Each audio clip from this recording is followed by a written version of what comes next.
हरि का इकलौता बेटा था अर्जुन। हरि की बीवी का देहांत अर्जुन को पैदा करते ही हो गया था। हरि ने उसे बड़े लाड प्यार से पाला था। हरि को पशु पक्षियों से बहुत प्यार था। वो सभी पक्षियों को दाना खिलाता, पानी देता और उनकी देखभाल भी किया करता था। एक बार वो बगीचे में पशुओं के लिए पानी रख रहा था, तभी उसका बेटा अर्जुन वहाँ आ गया। पापा, गर्मियों की छुट्टियाँ शुरू हो गई है। अब की बार हम कहाँ जाएंगे? आप मुझे कहीं घुमा के लाओगे भी या नहीं? बेटा, हम कहाँ जा सकते हैं?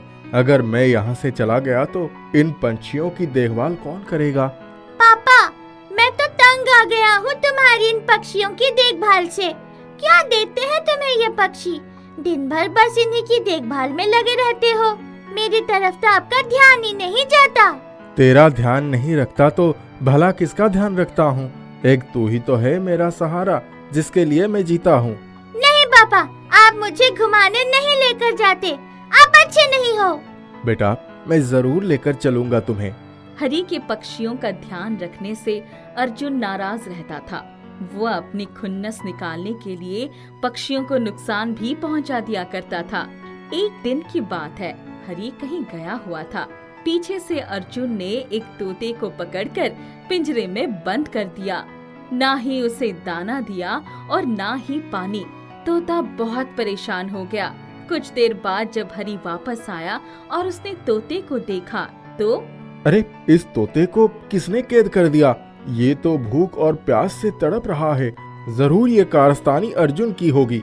अर्जुन, अर्जुन, यहाँ आओ। हाँ पापा, क्या बात है?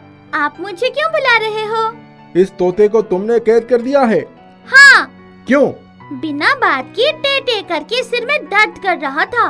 हरि उस तोते को पिंजरे से बाहर निकालता है और उसे दाना पानी देता है। जब वो खुद सही सा हो जाता है तो उसे खुले आसमान में उड़ा देता है।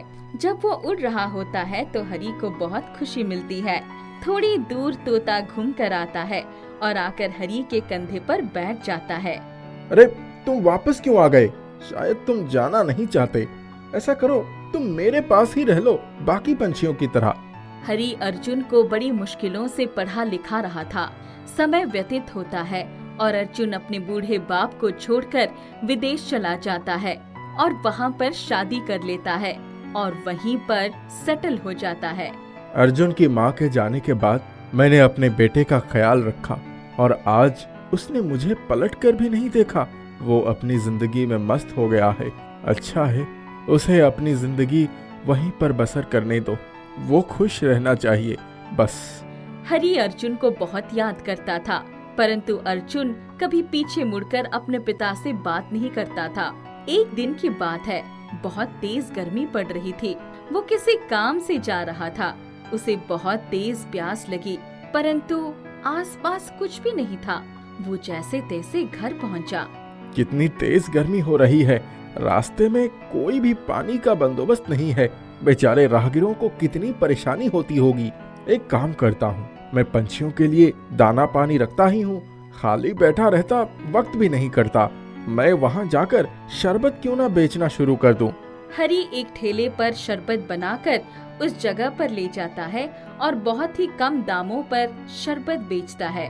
जिसको शरबत की बहुत ज्यादा जरूरत होती है और अगर उसके पास पैसे नहीं होते तो वो उसे फ्री में भी दे देता था। एक बार वो ऐसे ही शरबत बेच रहा था कि वो तोता जिसकी उसने मदद की थी वो उसके कंधे पर आकर बैठ गया। तो फिर आ गया, ले शरबत पी ले। शरबत तो मैं पी लूंगा, पर जो मैं तुम्हें देने आया हूँ उसको तो ले लो। तू बोल सकता है? हाँ हरि, मैं एक परा हूँ। मैं ऋषि के श्राप से तोता बन गया था और आज मेरी मुक्ति का दिन है। इस श्राप के इस समय में तुमने मेरी बहुत मदद की, मुझे दाना पानी दिया और बहुत लाड़ प्यार दिया। मैं तुम्हारी मदद करना चाहता हूँ। मदद? कैसी मदद? तुम बहुत नेक दिल इंसान हो। तुम्हारे बेटे ने तुम्हें घमंड में आकर छोड़ दिया, पर फिर भी तुमने पक्षियों को नहीं छोड़ा और अब रात चलते लोगों की मदद करने चले हो। मैं इसमें तुम्हारी मदद करना चाहता हूँ। हरि, तुमने ये जो शरबत बांटने का कार्य किया है वो सराहनीय है। मैं तुम्हें वर देता हूँ कि ये शरबत जादुई बन जाए। ये कभी नहीं खत्म होने वाला शरबत होगा और उसे पीने वाला सारे रोगों से मुक्त हो जाएगा। बहुत बहुत धन्यवाद तुम्हारा तोते। मैं तुम्हारा ये जादुई शरबत पाकर धन्य हो गया। अब मैं और अच्छी तरह से लोगों की सेवा कर पाऊंगा। तोता वहाँ से गायब हो जाता है और हरी शरबत बेचना शुरू कर देता है। शरबत का दाम केवल वो 2 रुपए ही रखता है, जिससे हर कोई उसको लेने में समर्थ हो सके। अब हरी शरबत वाले हरी के नाम से प्रसिद्ध हो जाता है। उसका शरबत इतना प्रसिद्ध हो जाता है कि एक बड़ी कंपनी से उसको शरबत बनाने का कॉन्ट्रैक्ट मिलने लगता है। अब मुझे किसी के आगे हाथ फैलाने की जरूरत नहीं है। सब मेरे आगे हाथ बढ़ाते हैं शरबत के लिए। कौन जानता था कि मेरा शरबत इतना ज्यादा प्रसिद्ध हो जाएगा कि हर कोई उसको पीने की चाह रखेगा। हाँ हरी भाई, कुछ भी नहीं था तुम्हारे पास अपने बेटे के सिवा, और वो भी तुमसे दूर चला गया। पर तुम हो कि समाज सेवा में लग गए। तुम्हारी जैसी सोच हर किसी को होनी चाहिए। आज के समय में हर बंदा अपने में मस्त रहता है, और एक तुम इतनी चिलचिलाती धूप में भी समाज सेवा करने के लिए खड़े हो और सबकी प्यास बुझाते हो। इसमें मुझे खुशी मिलती है, इतनी खुशी मिलती है कि वो धन दौलत तो दे ही नहीं सकते, और शांति मिलती है वो अलग। तो हुआ ना मैं सबसे ज्यादा मालदार। मेरे जितना अमीर कोई और हो सकता है क्या? शाही कहा भाई तुमने। जब हरी शरबत बांटकर घर आ रहा था, तभी एक गाड़ी उसके पास रुकती है। उस गाड़ी में से एक बुढ़िया निकलती है। सुनो भाई, क्या तुम ही हरी शरबत वाले हो? हाँ, मैं ही हरी शरबत वाला हूँ। कहिए, आपको क्या काम है? अरे काम तो बहुत बड़ा है। मैं शरबत बनाने वाली कंपनी की मालकिन हूँ और तुम्हारी शरबत की प्रतिबद्धता तो दूर दूर तक हो रही है। इसलिए मैं चाहती हूँ कि तुम मेरे साथ मिलकर शरबत बनाओ। ये तो मेरा सौभाग्य है कि आप मुझसे शरबत बनाना चाहती हैं, पर माफ कीजिएगा, मैं शरबत अपने लालच में नहीं बल्कि समाज सेवा के लिए बनाता हूँ। मैं उन लोगों तक शरबत पहुँचाता हूँ जहाँ उन्हें इस शरबत की जरूरत है। आपकी कंपनी से जुड़कर मैं समाज सेवा से वंचित रह जाऊंगा, तब मेरा ये शरबत किसी काम का नहीं रहेगा। हरी इस तरह से लोगों की सेवा करते हुए अपना जीवन व्यतीत करता है और जादुई शरबत की सहायता से सबकी मदद करता है। सवेरे सवेरे रघु लोटा लेकर पेट पकड़कर खेत की तरफ भागा जा रहा था। जग्गू ने टोक दिया, अरे रघु, आज तो फास्ट ट्रेन बन गया है, भागे जा रहा है, स्टेशन लेने का नाम ही नहीं। सारा पानी रास्ते में छलक जाएगा। क्या लोटा खाली लेकर जाएगा? अरे भाई जग्गू, पेट में बड़ी तकलीफ है, बाद में आऊंगा, फिर बात करूंगा। अरे यार, जग्गू के रहते हुए रघु परेशान, ये तो मेरी शान के खिलाफ है। तू बाद में मुझसे मिल लेना। रघु निकल गया। कुछ देर के बाद वह लौटकर जग्गू के पास पहुंच गया। अरे रघु, आ गया तू? अब बता, ये तकलीफ कब से है? वैसे तो 1 हफ्ते से है, लेकिन पिछले 2-3 दिन बहुत बुरे गुजर रहे हैं। पेट ने बहुत बुरा हाल कर दिया है, पूरे शरीर का सिस्टम बिगाड़ कर रख दिया है। रात को नींद में भी पेट पकड़कर रोता हूँ, पेट के दर्द के साथ जगता हूँ और पेट दर्द के साथ सोता हूँ। किसी दर्द की कोई दवा काम नहीं आ रही है, बस तबीयत बिगड़ती जा रही है। मैं समझ गया, पेट की बीमारी ही तुझे सता रही है, लेकिन कोई दवा असर क्यों नहीं दिखा रही है? यही तो बात मेरी समझ में नहीं आ रही है। एक वैद्य ने कहा कि शहर जाकर बड़े डॉक्टर से इलाज कराना पड़ेगा, वरना बहुत परेशानी होगी। अब क्या करूं दोस्त, पहले से मुझ पर कितनी कर्ज है, गरीबी की मार से लाचार हूँ, बीमार हूँ। शहर में इलाज के लिए पैसे कहाँ से लाऊं? रघु का सर झुक गया और वह जग्गू को ढाढ़स बांधने लगा। यार तू चिंता मत कर, मैं चमनगंज के एक आश्रम के बारे में जानता हूँ। वहाँ एक बहुत बड़े संत रहते हैं, उनका नाम कीर्तिराज है। वे एक अच्छे वैद्य भी हैं। सुना है उनके इलाज में जादू है। वे बड़े से बड़े रोग को भी आयुर्वेद दवा से ठीक कर देते हैं। यार ये बता, चमनगंज यहाँ से कितनी दूर पर है? यार दूर तो है, यही कोई 6 से 7 किलोमीटर। यहाँ चौराहे से टांगा जाता है। सवेरे जल्दी निकलना वरना टांगा भी नहीं मिलेगा। ठीक है दोस्त, मैं सुबह बहुत जल्दी निकल जाऊंगा, तभी तो समय से पहुँच पाऊंगा। दूसरे दिन सवेरे 4 बजे रघु अपने घर से निकल पड़ा। रास्ते में जोगेंद्र चाचा मिल गए। अरे रघु, बड़े सवेरे सवेरे कहाँ? इतने सवेरे तो कोई सोकर भी नहीं उठता।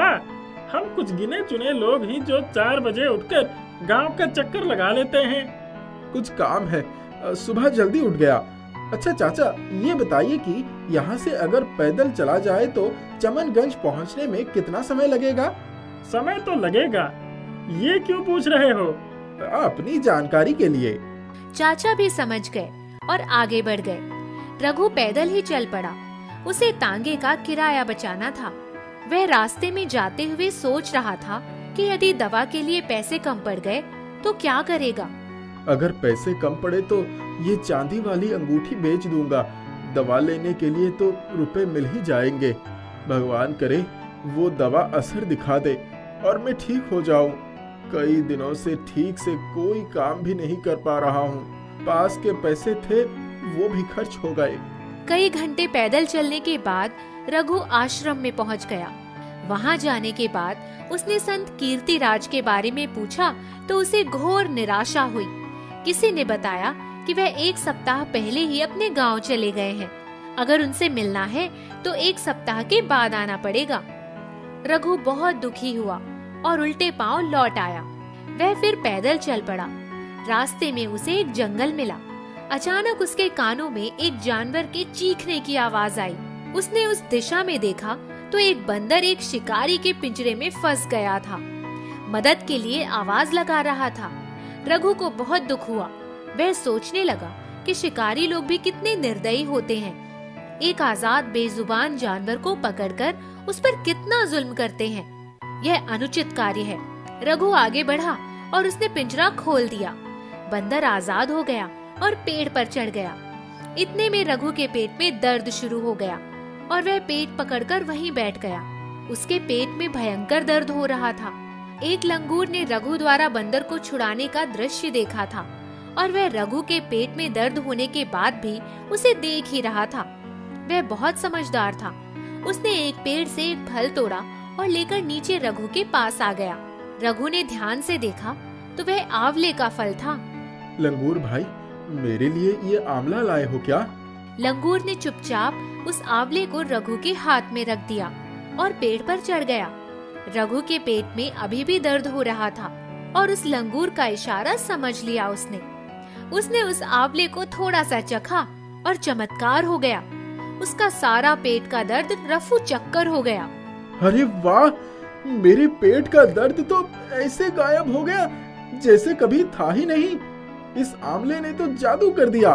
वाह लंगूर भाई, तुमने दी गजब की दवाई। मैं तुम्हें बहुत बहुत धन्यवाद देता हूँ।